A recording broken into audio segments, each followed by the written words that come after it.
Leaking tu, leaking. Batuk minyak cepat habis. Oh, leaking tu.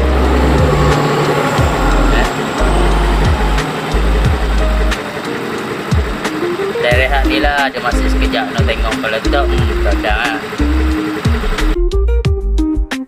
Ujung ni, ujung ni dia leaking lah.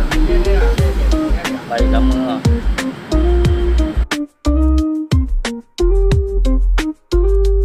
Okey lah. Dia potong sikit je, buang sikit je kat depan tu. Yang potong banyak, potong yang ada bocor tu, potong sikit je. Jadi lah masuk balik lah. Sekejap je pun buat ni. Tu yang boleh pupuk terehat.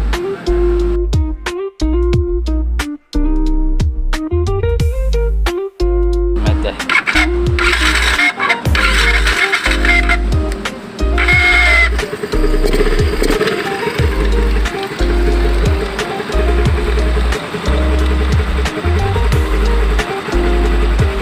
Okey, dah ada leaking dah, settle.